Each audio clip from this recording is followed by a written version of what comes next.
Hi there. It's May the 10th, and we're continuing our journey through the first book of Samuel.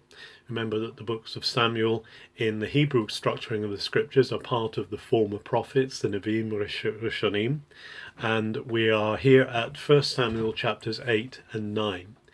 Now, Samuel has been established as the judge of Israel, but as he gets older, his sons, Joel and Aviah, take on also the responsibility of the shofet, this right wiser, this one who sets things to rights. Remember, he's not just a legal figure, he's also one who brings equity and brings things to rights, puts things to rights. However, these two, Joel and Aviah, the sons of Samuel, are corrupt, and they are perverting justice, they're taking bribes, and the people really become dissatisfied with this situation, and so they come to Samuel and they say, we've had enough of your sons, they're not doing what you do, we want a king like the other nations around. They're looking at the pagan nations around, and they have kings, they have big chieftains, they have people who are anointed, and they want one as well. Samuel is really sad at this because he sees this as a rejection by the people of rule by God, of God's rule over them. And of course, although Samuel is a judge, and although the judges before him, the shoftim before him, have been leaders, they've not been royal, they've not been specially set apart above everybody else. They've been anointed by the Spirit, they've been anointed by God to bring God's kingship into place. But now the people say, we want a man who we can see, who we can follow. It's interesting that in the scriptures, the democracy tends to be something which fights against God. And we need to remember that however much God cooperates with democracy, democracy is not a scriptural idea. It's actually something that comes from Greek and Roman civilizations, and it tends to be something which in the scriptures leads to not very good outcomes. However, God says to Samuel, don't reject what they're saying, listen to them, but tell them what it's going to be like to have a king, to have their own appointed ruler over them.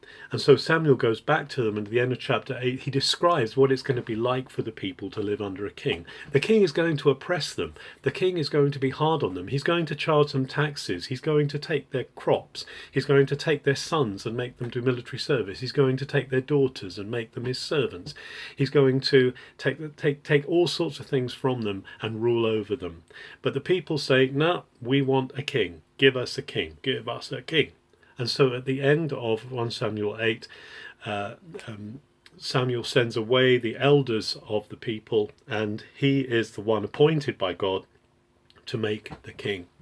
And so chapter 9 is the opening, the introduction to the anointing of this king.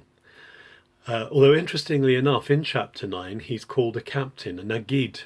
The God is going to make him a nagid, a ruler, but obviously he is going to be a king, but the intention is not that he usurps God's place. So we are introduced here to Saul, who is the son of Kish. Shaul is a Benjamite. We call him Saul, obviously. Saul is a Benjamite. Now it's really interesting, if you remember back in Judges, at the end of the book of Judges, the tribe of Benjamin is almost wiped out. And it's only by the intervention of the other tribes of Israel in this very strange concoction of getting them wives that they actually survive. So here is a man in Saul who is of the least of the tribes, but not only the least of the tribes, the smallest of the tribes, actually from a tribe that's been in disgrace and that has almost been wiped out. It speaks both of man's frailty but also of God's grace and redemptive power. So Saul's dad has lost his asses. Some of his asses have gone walkabout, and so Saul and a servant go looking for them, and they go right through Ephraim, through the hills. They come to a place called Suf. They go through the Benjamin country, and actually they still can't find them. So they come to a decision. They say, the servant suggests, let's go and see the roe. Now the roe means a seer, one who sees, and it's explained that in the times of Saul, the man of God or the prophet was called a roe, was called a seer. So they they go and see the seer. All they have to give him is a quarter piece of silver, but they have something to give him. They don't know that actually Samuel is waiting for them. And Samuel is the seer that they go. They get pointed in his direction by some women who are drawing water, and they explain that Samuel is there for a feast, for a sacrifice, and he's only having invited people to eat with him, but nevertheless they go and see if they can get Samuel to divine for them where Kish's asses have gone. And so they arrive with Samuel, but we're told that God has already spoken to Samuel and told him that the next day would come to him a young man, a Benjamite, and he was the one who was going to be anointed as the king of Israel. And so the last part of chapter 9 really tells us about this connection of Samuel and Saul. It's quite an important connection because Samuel invites Saul to eat with him. And remember that eating is a covenant action in Hebrew understanding. So in that sense, Samuel is making a special case, a special appointment for Saul, showing the relationship that is going to be between them. He keeps a special piece of meat. He keeps the meat shoulder for him, which is an honor. And so he's honoring Saul already. And they have a conference together on the roof of the house, and chapter 9 ends with Samuel about to tell Saul what is going to happen and to share with him the word that God has spoken, that he's going to be the king, the new king of Israel.